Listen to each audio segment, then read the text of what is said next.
Hello, this is Microphone Media. Please like, subscribe, and share. Thank you. Hello, this is Microphone Media.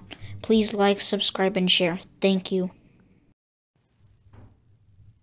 ጤና ይስጥልኝ በጣም አመሰግናለሁ ከመነሻው መልእክቴንም ማስተላልፈው በድካምና በጉንፋን ጫና ስር ሆኜ ስለሆነ አንዳንድ ምቾት የሚነሱ ነገሮች ቢፈጠሩ ወይ ቢታዩ ከወዲሁ ይቅርታ ጠይቃለሁ እጅግ በጣም አመሰግናለሁ መልእክቴን በሚከተለው አኳኋን በጽፋ አቀርባለሁ ለአብሮነት ኢትዮጵያ ጊዜያዊ አስተባባሪ ኮሚቴ በቅድሚያ በዚህ ዝግጅት ላይ ስለጋበዛችሁን በጓዶችና በትግላችን ደጋፊዎች ስም አመሰግናለሁ የአብይ አህመድን አገዛዝ ለመታገል እንደነገደድ ያደረገን ራሱ ግለሰቡና እርሱ የመሰረተው የግድያ የዘርፊያና የዘርፍጅት መዋቅር ነው የአማራ ህዝብ መንግስትነትን አሳምሮ የሚያውቅ ለመንግስትነት መጽናትም የሚዋደቅ የነጻነትን ጥቅምና ዋጋ በሚገባ የሚረዳ ህዝብ ነው በዚህ መንግስትነትን በሚያከዝብ ላይ ጊዜና ሁኔታ ተገጣጥሞለት የመንግስት መሪ የሆነው አብይ አህመድ ግን መንግስታዊ ስልጣንን ህዝብን በዘሩ ለመግደልና ለማፈናቀል የዘርፍጅት ለመፈጸሚያነት አዋለው ተንበርከኩልኝና እኔ ልግዛችሁ ማለት የየትኛውም አምባገነን ባህሪ ነው ያብይ የሚለየው ልግደላችሁና ሙቱልኝ ይህንንም ሳደርግ ዝም ብላችሁ ተገደሉልኝ በዘር መርጨስ ፈጃችሁ ማትከላከሉኝ ብሎ መነሳቱ ነው የአማራ ህዝብ ደግሞ አንተ ገዳይኛ ሟሻን ሆነም ብሎ ብረቱን አንስቷል ይህ የመጨረሻ ውሳኔ ነው ከዚያ በፊት ህዝባችን ይደም መፋሰስ ሳይመጣ የአብይ አህመድ አገዛዝ የአማራ ህዝብ ላይ የሚያደርሰው በደልና መፈናቀል ጥቃትና ክፋት እንዲያቆም በሁሉም የክልሉ ዋና ከተሞች በሰልፍ ጠይቋል በወቅቱ ህዝቡ በሰላማዊ ሰልፍ ጭምር አትገደሉኝና አታፈናቅሉኝ ብሎ ሲማጸን ራሱ አብይ የሰጠው መልስ እናንተ ጩኸታሞች የሚል ነበር ቆይቶም የአማራን ህዝብ በብዙ ጸያፍ ቃላት መዝለፍ ጀመረ ለተነሳ ሰላማዊ ጥያቄ ሁሉ ህዝብን መዝለፍ ሳይበቃው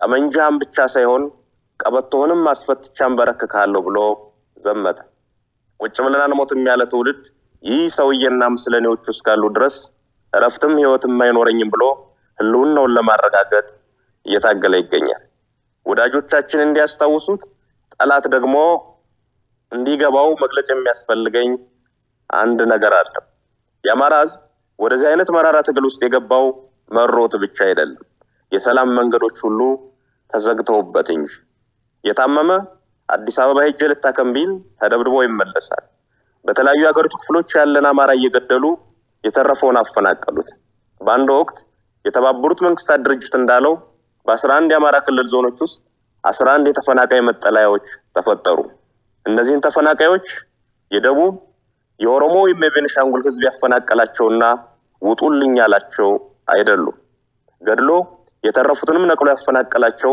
የአብይ አህመድና የሽመልስ አብዲሳ አገዛዝ ያሻርሊ ሐሰን ተላላኪያው የመዋቅርና ስራ ነው የአማራን ህዝብ አፈናቅለው ብቻ አልበቃቸውም በቀይም መጠን እንገላለን አትግደሉኝ አታፈናቅሉኝ ብሎ በየከተማው በየአደባባዩ ተሰለፈ ህዝባችን ለጠየቃቸው ጥያቄዎች ሁሉ የሚሰጠው ምላሽ ግድያና ጥቃት ሲሆን አሁንስ በዛ በሚል ውሳኔ እርምጃውን ከሰልፍ ወደ ሰይፍ አሳድጓል ይህንን ሰይፍ ወደ አፎቶ የምንመልሰው አብይ አህመድና ግብረ አበሮቹ የአማራ ህዝብ የሚገድሉበት ክንድ ሲሰባበር ነው ብሎ ወሰነ የአማራ ህዝብ አንገት ደፍቶ እንዲኖር የሚፈልግ ኃይል ሁሉ መጀመሪያ እርሱ ራሱ ይደፋል ወይ የሚደፋል ብሎ አፈሙዙን ወደ ጥላቶቹ አዙሯል እናም ሰላም ይምጣ የሚለውን አጀንዳ የአማራ ህዝብ ገና ከማለዳው ሲጠይቀው የነበርና ጥቅሜና ፍላጎቴም የሚከበረው በዚህ መንገድ ብቻ ነው ብሎ የሚያምን እንጂ ፈልጎት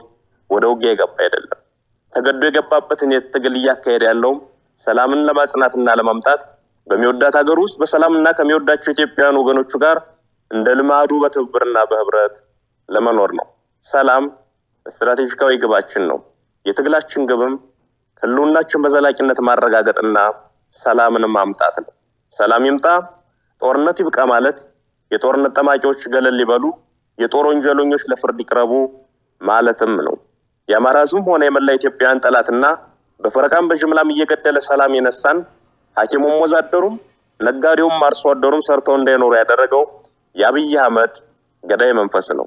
ይህ ገዳይ መንፈስ ሰላምን አይፈቅድም።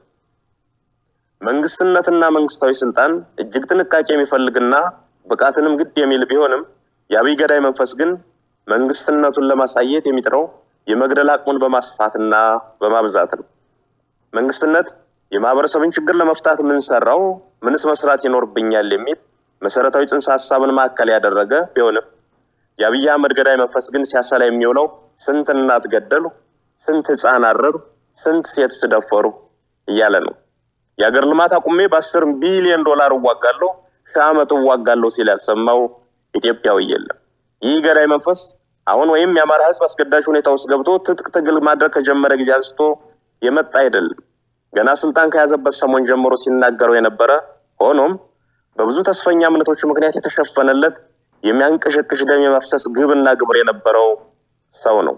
አብይ አቅም የሌለው አገር መምራት የማይችል ድውይ ሰው መሆኑን ማንኛውም ተራ ኢትዮጵያዊ የተስማማበት ወቅት ላይ እንገኛለን። የአብይ አቅም ህፃን መግደልና ሴትን መድፈር ነው።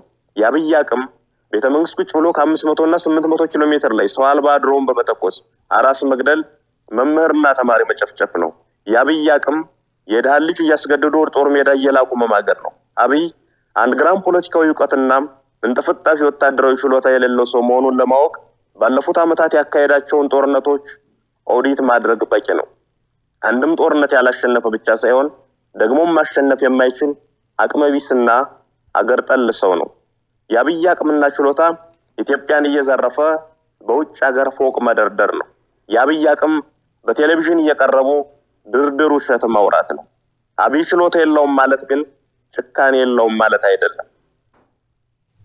ጭካኔውን ልጆቻቸው በወታደሮች እንዲደፈሩ ትዕዛዝ ሲሰጥ የሰሙ እናቶች፣ ወንድሟ አጠገቧ ሲረሽን ያስተዋለችት፣ በድሮን ሙሉ ቤተሰቡን ያጣ ቤተዘመድ፣ በመድፍ ቤተክርስቲያኑና መስጂዱ የወደመበት ምዕመን ብቻ ሳይሆን የትኛውም የገጠርና የከተማ ሰው አይቶታል።